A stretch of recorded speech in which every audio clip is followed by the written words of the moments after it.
à la supervision financière qui était établie par la Commission. Dziękuję. Zieloni, Wolne Przymierze Europejskie.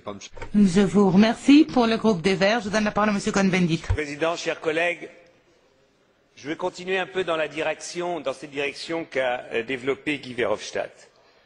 Il est évident que pendant 4 mois, on a tergiversé. Il est évident qu'on s'est trompé. Il est évident qu'en tergiversant, on a donné une dynamique au marché et à la spéculation. Au moins que ceux qui sont responsables au Conseil le disent. Ils disent on est fautifs. C'est nous, c'est de notre faute. Madame Merkel, Monsieur Sarkozy, je ne sais pas comment ils s'appellent et je ne sais pas ce qu'ils font dans la vie, mais tout le monde pouvait lire ça dans les journaux que c'était à faire tout de suite. Premièrement. Deuxièmement, je voudrais quand même qu'on comprenne une chose. Ce que doit faire le gouvernement Papandréou est une chose presque impossible. Et que je demande à l'ECOFIN, aux chefs de gouvernement, de réfléchir que eux, chez eux, ils sont incapables de mettre des réformes sur pied. Combien de temps la France a besoin pour réformer les retraites? Combien de temps l'Allemagne a besoin pour faire des retraites? Et maintenant, on demande à Papandréou, en 3 mois, tu changes tout. Vous êtes complètement fous. Et la preuve, c'est ce qui se passe en Grèce. On ne donne pas à la Grèce, à M. Papandréou, le temps de trouver un consensus en Grèce, de trouver un consensus. Il n'y a pas d'identification en Grèce avec l'État. C'est chacun pour soi. On peut le regretter, la responsabilité est partagée par des dizaines d'années de pratiques, de corruption des politiques en Grèce, mais il faut créer une cohésion. Il faut le faire, ça ne décrète pas. Et vous allez voir en Espagne, si vous avez des problèmes, comment ça va se faire. Et ils vont voir au Portugal, s'il y a des problèmes, comment ça va se faire. Monsieur Barroso en sait quelque chose parce qu'il a perdu des élections comme ça. Donc, non, il n'a jamais perdu l'élection. Je veux dire par là que nous devons avoir un sens de la responsabilité. Et nous ne devons pas demander l'impossible. Moi, j'ai l'impression, il y a un temps, on entendait I want my money back.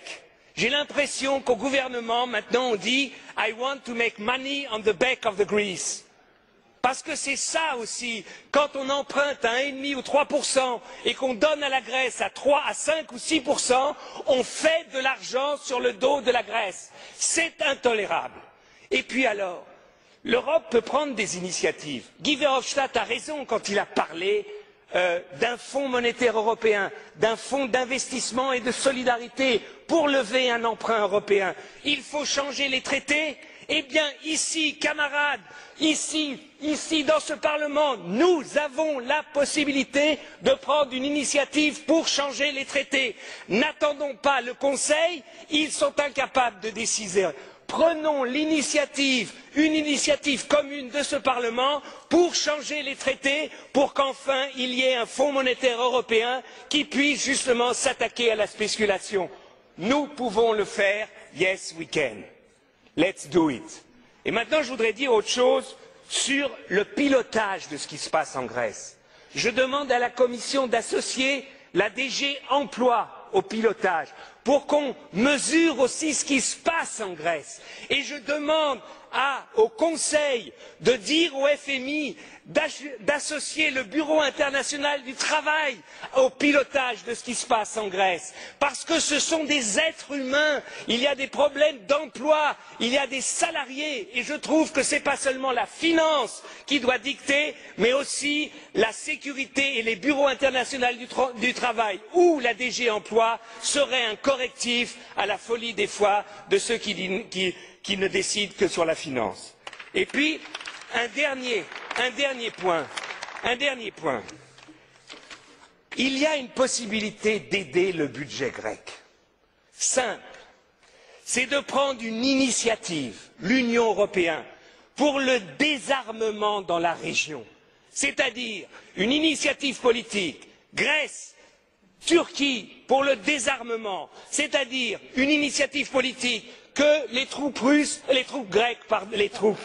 turques, se retirent de Chypre Nord, qu'il y ait un désarmement. Je dis une chose, on est quand même hypocrite. Ces derniers mois, la France a vendu 6 frégates à la Grèce pour 2,5 milliards, des hélicoptères pour plus de 400 millions, des Rafales, un Rafale à 100 millions. Là, malheureusement, mon espionnage ne m'a pas permis de dire si c'est 10 ou 20 ou 30 Rafales. Ça fait presque 3 milliards. Et puis il y a l'Allemagne a vendu 6 sous-marins dans les prochaines années à la Grèce il y a quelques mois. Ça fait 1 milliard. Mais on est complètement hypocrite. On leur donne de l'argent pour acheter nos armes. Je demande à la Commission de faire un rapport ici au Parlement européen et au Conseil sur toute la vente d'armes des Européens aux Grecs et aux Turcs ces dernières années. Qu'au moins il y ait transparence, qu'on le sache. Eh bien, je vous dis que si on agissait en manière responsable, assurons à la Grèce l'intégrité de leur territoire. Les Grecs ont 100 000 soldats. Plus de 100 000, l'Allemagne en a 200 000. C'est complètement aberrant. Un pays qui a 11 millions d'habitants a 100 000 soldats. Demandons cela à la Grèce. C'est peut-être plus efficace que de baisser les salaires de quelqu'un qui gagne 1 000 euros. Voilà ce que je demande à la Commission, d'être un peu juste. Dziękuję panu za wypowiedź.